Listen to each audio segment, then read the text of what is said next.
And so to counter that, you have to be thoughtful about how often are you investing in the vision, right? Like sometimes you have to actually invest in the vision and do things that aren't necessarily optimizing for revenue, but you're thinking about long-term survival, and therefore you build a better product that's going to keep people there longer. Welcome to the Agile Digital Transformation Podcast, where we explore different aspects of digital transformation and digital experience with your host, Tim Butera, Content and Community Manager at AgileDrop. Hello, everyone. Thank you for tuning in. I'm joined today by Radhika Dutt, accomplished entrepreneur and product executive, as well as the author of the book called Radical Product Thinking. So today we'll explore what exactly is radical product thinking, and Radhika will share some real life examples of radical product thinking, and we'll also discuss some concepts such as digital pollution and the Hippocratic oath of product. So Radhika, welcome to our podcast. It's really great having you with us today, discussing this with you. Anything you'd like to add before we jump in? No, it's great to be here, and I'm excited to talk about the agile approach to digital transformation and how radical product thinking applies to all of it.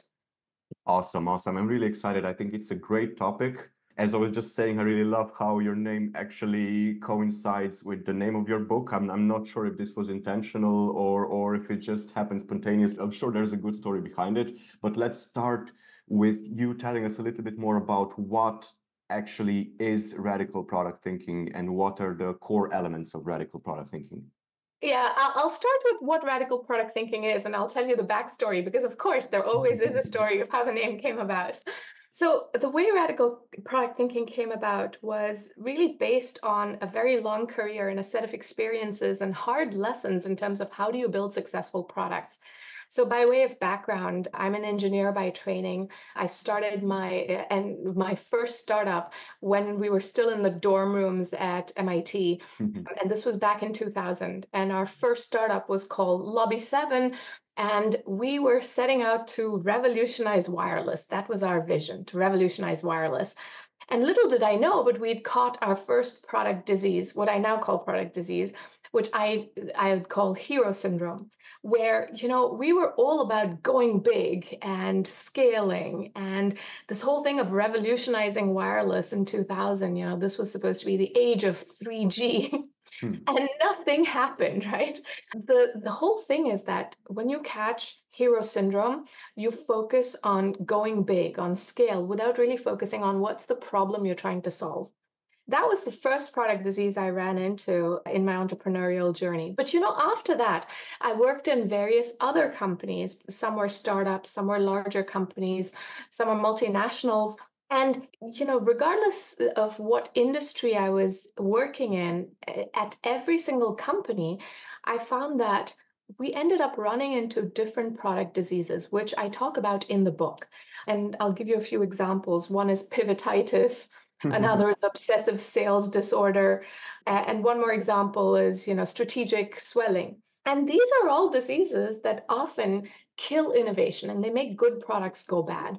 And so the way I arrived at radical product thinking was, I realized that I was learning all these hard lessons, and I was building intuition for how do you avoid these product diseases and build successful products. And, I'd been through many acquisitions. I have currently been through like 5 acquisitions in total across my entire career. But in 2017, after building many successful products, I kind of realized that it feels like, this hard lesson, these set of hard lessons that I've learned and the skill set that I've built, is it that we are all doomed to learning from failures? Or is there a mechanism, is there a framework that we can give people and say, okay, this is how you build successful products? Can we give people a step-by-step process? So this was the theory, the hypothesis, and the burning question that I had in 2017. And I was sharing this with a couple of ex-colleagues, and they also were frustrated by the same set of product diseases that they were seeing. And so that's how radical product thinking came about. It came about as a framework where we said, okay, let's build this systematic process based on these hard lessons and help people build successful products. And we put it out as a free toolkit that people could download And then all of a sudden, it just grew organically, and it's since become a movement of people who are really being vision driven. That sounds really awesome. So how did it go from, this playbook to an actual book that you actually wrote and published? Yeah, so the way that happened was, we started getting people writing to us saying, the toolkit has been super helpful. How do I know that I'm doing it right? Do you have a voiceover, or do you have a book that explains all of this? And so that's when I realized that there was a need for a book, and when I started working on the book. And the book was published in 2021, and it's available wherever books are sold. You can go search for Radical Product Thinking. Awesome, awesome. We'll make sure to include some links in the show notes for easy access for listeners. But I'm really wondering, so now, you have kind of the backstory, you have these harsh lessons that, and by the way, I found it really cool that, one of the core concepts behind this is basically, instead of people having to commit mistakes and fail on their own, basically they're able to tap into the lessons that you have learned from your own failures and just start from there. You don't need to spend time failing because you've already done that for them, and they can just build on top of that. Exactly. And what I've learned in terms of these key lessons about, how do you build successful products is we have to really rethink a lot of conventional wisdom. I'll give you some concrete examples of this. One philosophy that really comes out of Silicon Valley is, just fail fast, learn fast, move fast, break things, just iterate quickly. As long as you iterate quickly, you'll end up building successful products. And the way you do that is just throwing things in the market, seeing what sticks, or continuing to optimize, right? And here's the problem with it. What I've found is you literally, regardless of how much money you have 2 to 3 pivots before you run out of money or momentum. In a large company, you can have your entire treasure chest that's backing you. Yet, if you have to pivot more than 2 or 3 times, you lose momentum. People who are working on the project will feel like you have no clue what you're doing. I'm out. Right. And so we have to be more vision driven. What I realized is that being iteration led, which is this philosophy that came out of Silicon Valley, was really driven by the VC mindset. The VC mindset is, I'll invest in 10 startups. Everyone go out and try different things. One of you will work out. And that's all I need as a VC to be successful.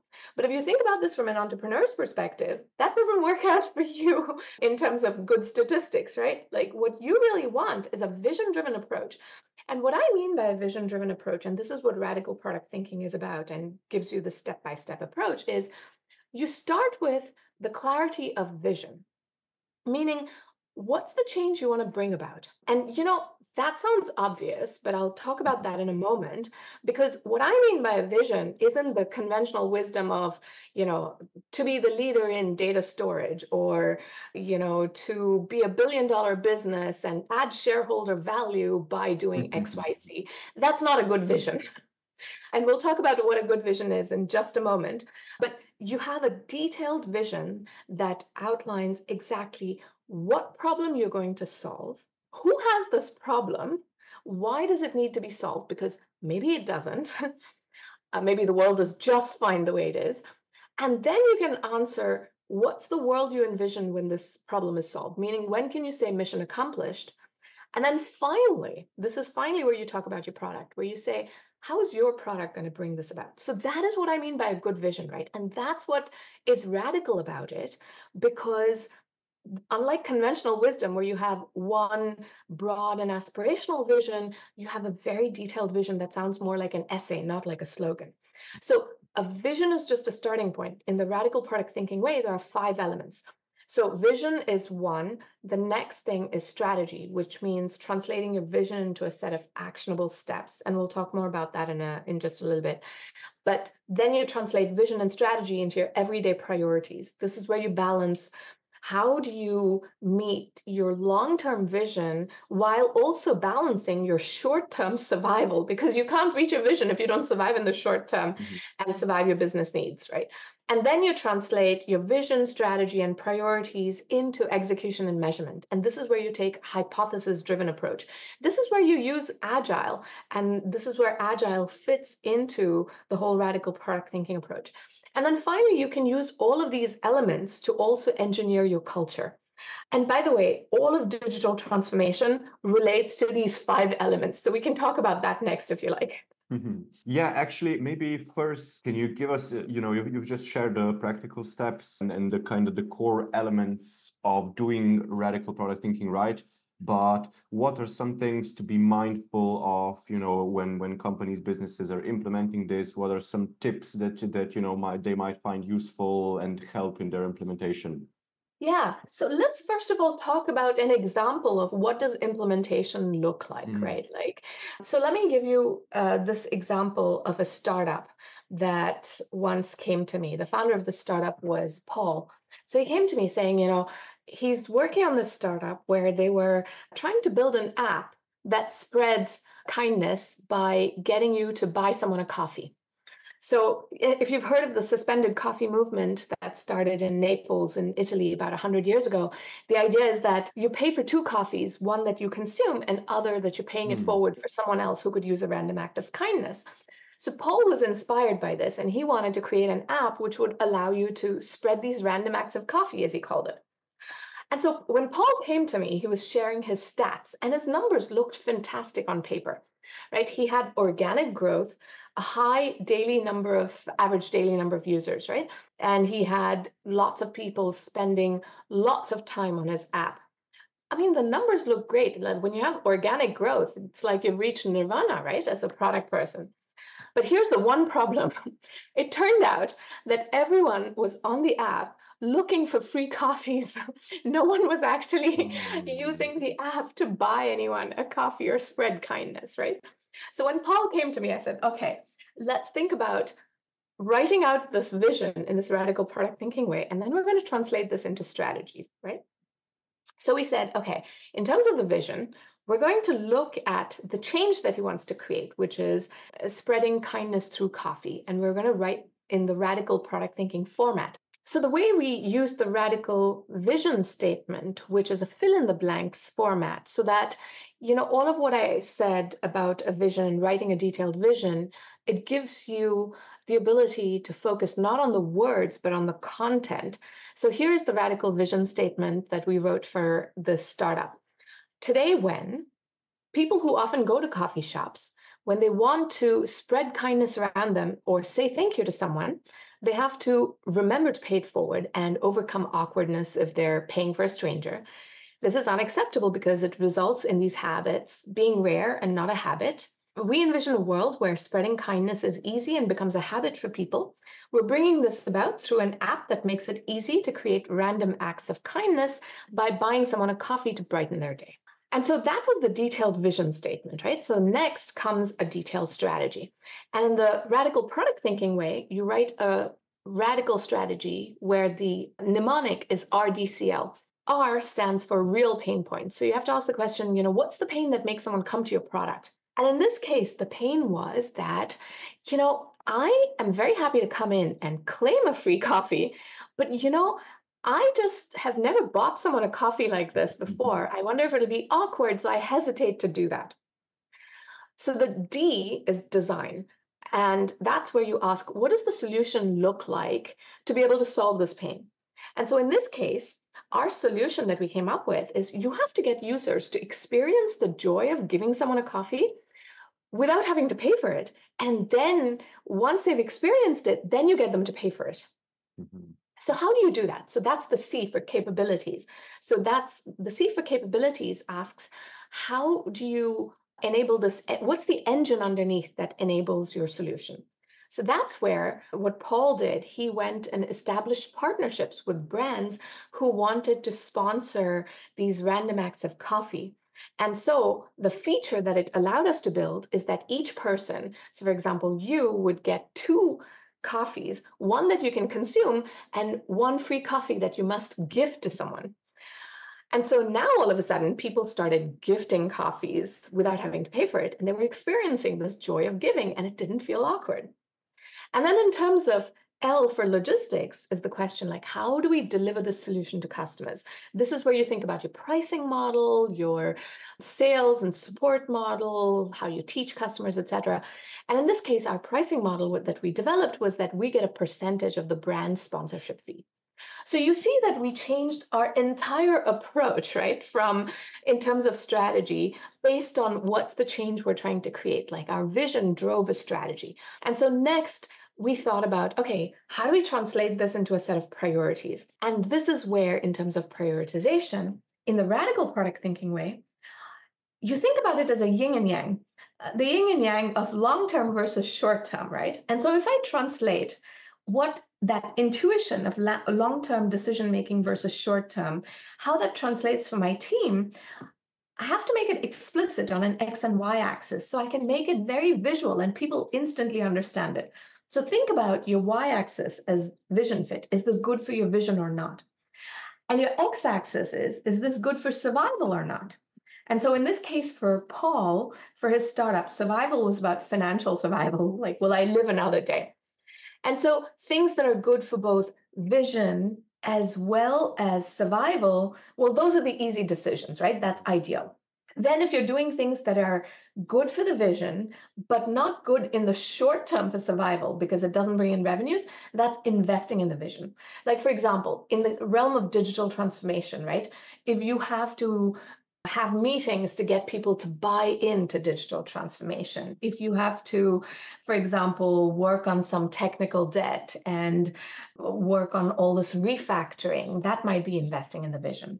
Mhm. The opposite of investing in the vision, right, is vision debt, where you say, I need to do this to meet next quarter's revenues, but this is not good for the vision. And Mhm. very often, by the way, remember the disease I talked about called obsessive sales disorder? Mhm. That happens when you take on so much vision debt that you're drowning in vision debt, and that's all you're doing. And so your entire roadmap is just driven by, let's say, custom features or whatever else to make that next quarter's revenue, but you're never investing in the vision, right?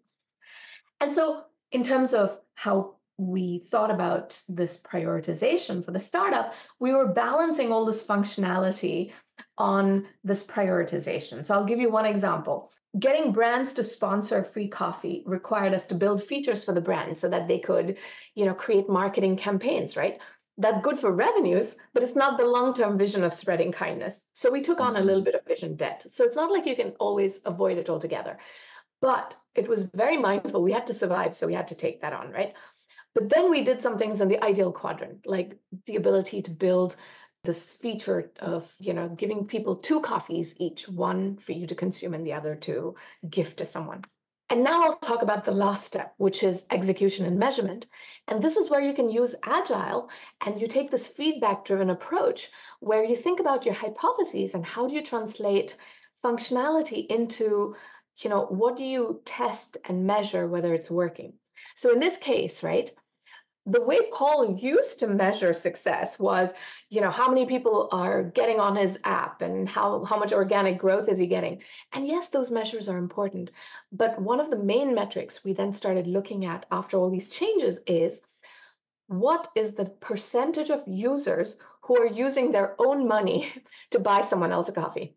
And all of a sudden, after all these changes we did, initially, right, there was 0% when the original feature was getting people to buy the coffee. When we launched this feature of training people to buy someone a coffee, 27% of people who learned to gift someone a free coffee were now buying someone a coffee. So this was a huge success in terms of our strategy, and we knew kind of how to then optimize from there. So this is what I mean by implementing radical product thinking when you take this very thorough vision-driven approach. That was a fantastic example. A lot of really great points here, basically about how this whole decision went and what you need to include in the design itself. Are there any really important lessons that you've learned from this? Some tips, some key considerations that were maybe obvious, but you didn't even think of them and they ended up being a real game changer, something that you haven't shared yet, maybe? Yeah, I'll share something that very specifically applies to digital transformation, right? So I have worked with the Monetary Authority of Singapore for a few years now, since 2019, and I'm advisor on product thinking for the Monetary Authority of Singapore, which is Singapore's central bank and financial regulator. MAS has been going through digital transformation for a few years, and I'll share a few tips and lessons that I've learned from that experience. One of the biggest things was When you're engaging in digital transformation, change is always hard for people. And when change is hard, you have to think about, digital transformation almost like building a product, because that change that you're creating, how do you bring that about? It has to be vision driven. People have to buy into, why am I doing this digital transformation? So unless they're bought into that, right? And if you're asking me to change how I work and I've been doing something the way I have been for 10 years, it's really hard for me to change that unless I've bought into this vision.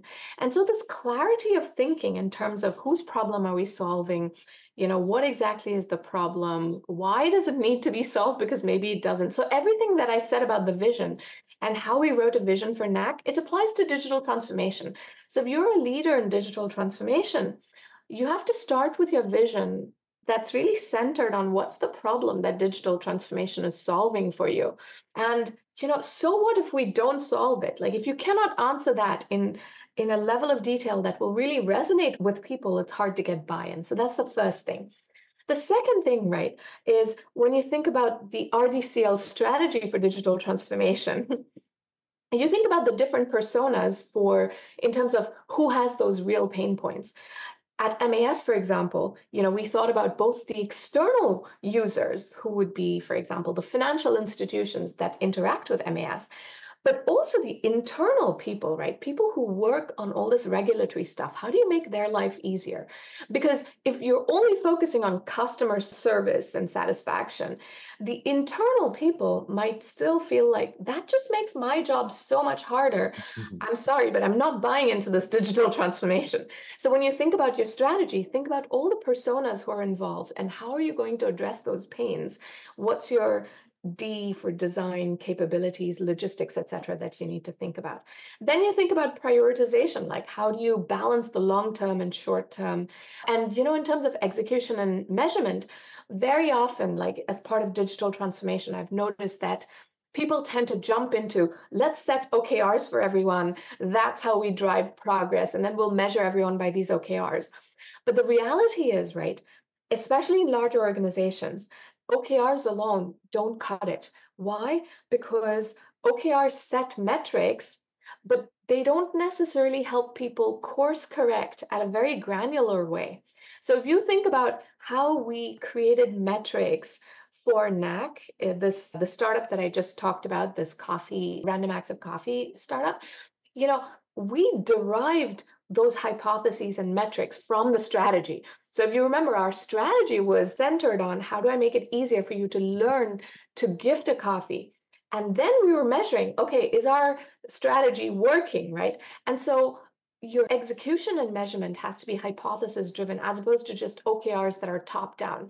So how do you work at a grassroots level to get people into this mindset of taking the high level vision and crafting a vision for their detailed product, using that, then translating into a strategy, priorities, and hypothesis driven execution and measurement. Yeah, a lot of additional great tips. Thank you for these. And the next thing that I really want to talk about, as I already mentioned in the intro, to kind of to broaden the topic a little bit, that you also wrote about in your book, and that is digital pollution. So can you tell us a little bit more about what digital pollution is and how you should account for it when undergoing all this?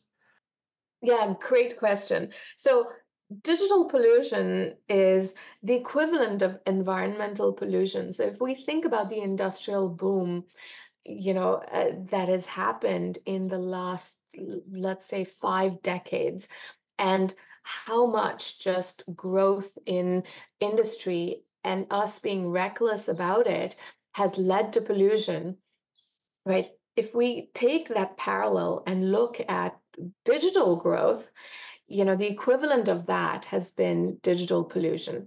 So examples of the types of digital pollution include eroding our information ecosystem. So this is examples of, misinformation, disinformation, etc. And AI is making that happen even faster. Then there is fueling increasing inequality. Let's look at examples like Uber, where, it makes it easier for companies to hire contractors as opposed to full-time employees so that you don't have to pay benefits. It's especially a problem in the US where you don't have the social infrastructure that many countries in Europe have. But even in Europe, we're eroding those labor laws, right? And then you have, the erosion of privacy. These are just a few examples, but there are more in the book. Erosion of privacy, for example, when we have all this digital surveillance. I mean, privacy is so important for free speech, which is essential for democracy. So all of our data collection, et cetera, when we do that recklessly, it is very dangerous for our democracy to thrive, right? So these are just a few examples, but I have 5 such examples of what I mean by digital pollution. And what I suggest in the book as a solution to digital pollution is that we have to take responsibility for how we build products and build those more mindfully. Hmm.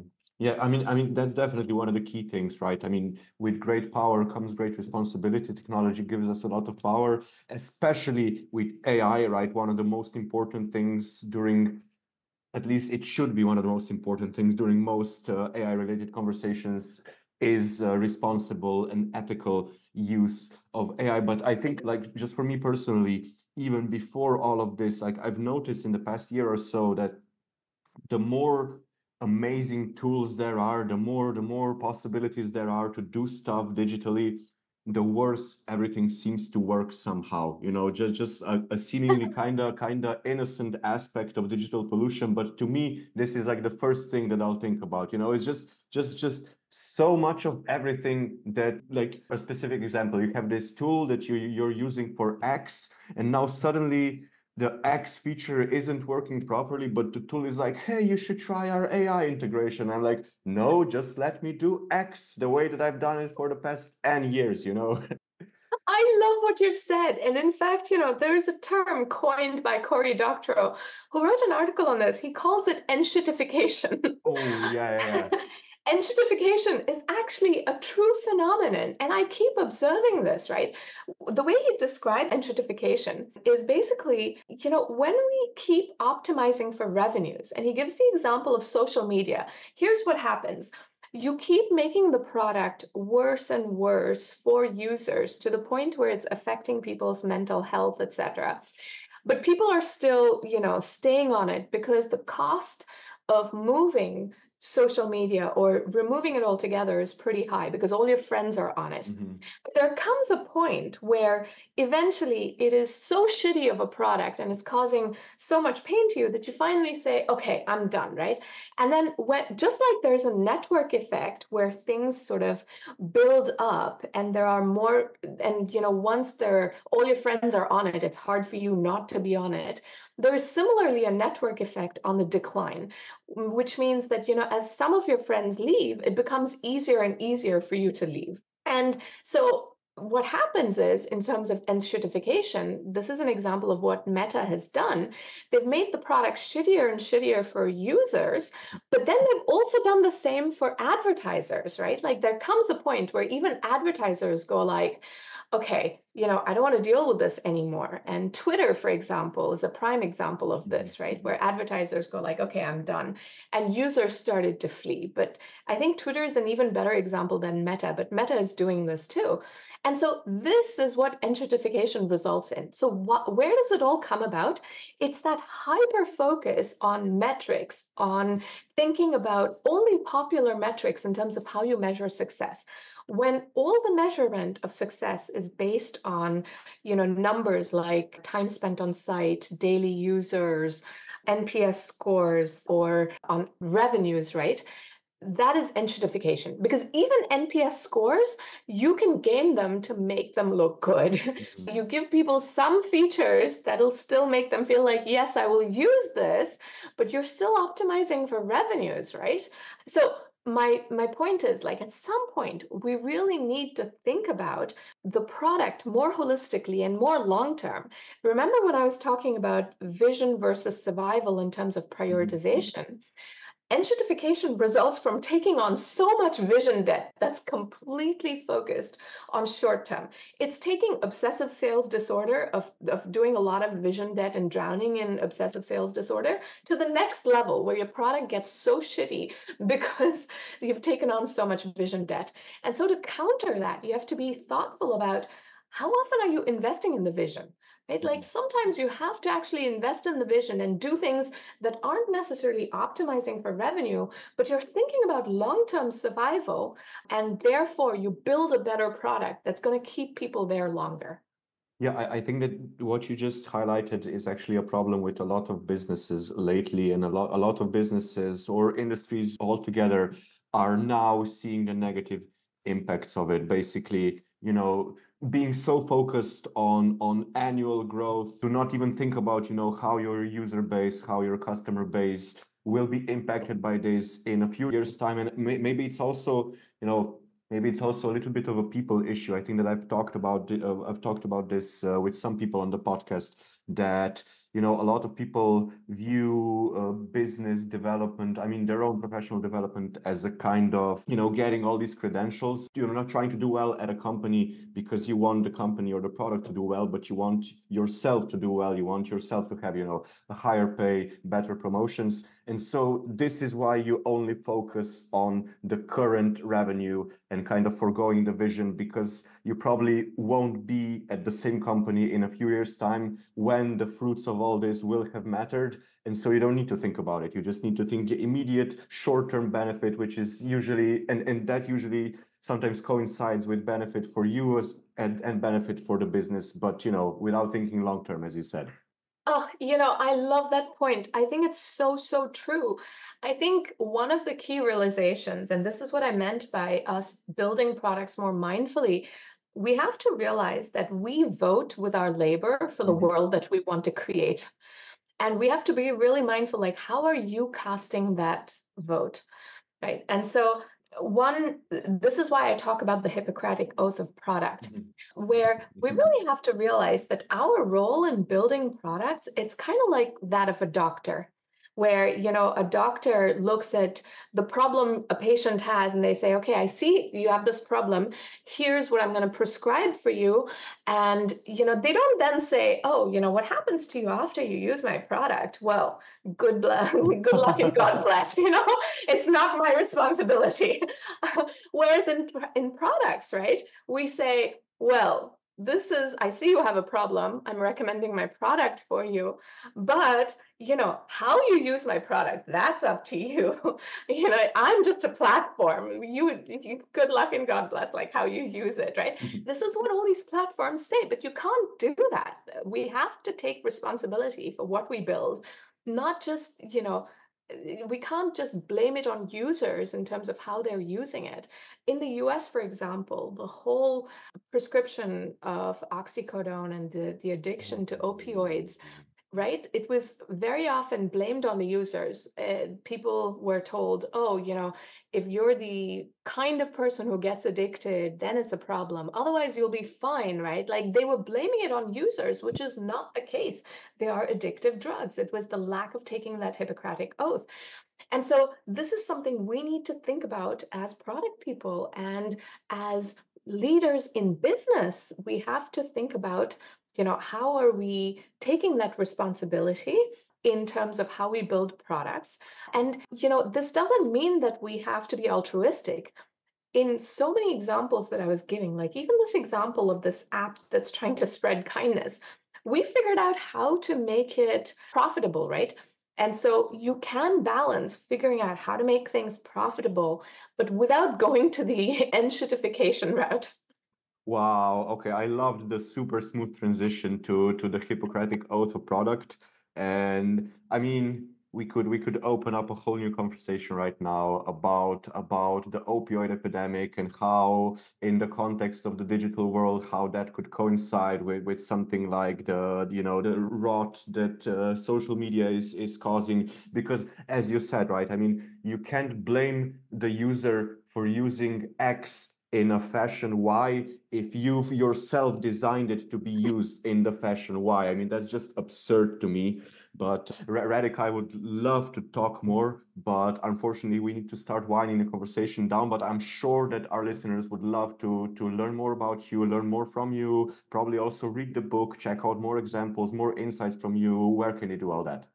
Great. So you can get the Radical Product Thinking book in bookstores. It's on Amazon and other stores as well. You can also reach out to me to learn about corporate workshops that I do and the work that I do also on digital transformation. And it's both corporate workshops as well as I'm launching a new course that's going to be available on Pendo. It's on visioning. And then you can take other workshops through Radical Product Thinking to get certification on Radical Product Thinking. And lastly, you're welcome to also reach out to me on LinkedIn. Just find me on LinkedIn, Radhika Dutt. And I always love to hear how people are using radical product thinking to create the change they envision. Awesome. I hope a lot of people listening right now will take you up on your offer, Radhika. This has been great, a fantastic conversation. Very happy that you were here with us. Thank you so much for having me. This was such a fun conversation. Right, likewise. And to our listeners, that's all for this episode. Have a great day, everyone, and stay safe. Thanks for tuning in. If you'd like to check out our other episodes, you can find all of them at agiledrop.com/podcast, as well as on all the most popular podcasting platforms. Make sure to subscribe so you don't miss any new episodes, and don't forget to share the podcast with your friends and colleagues.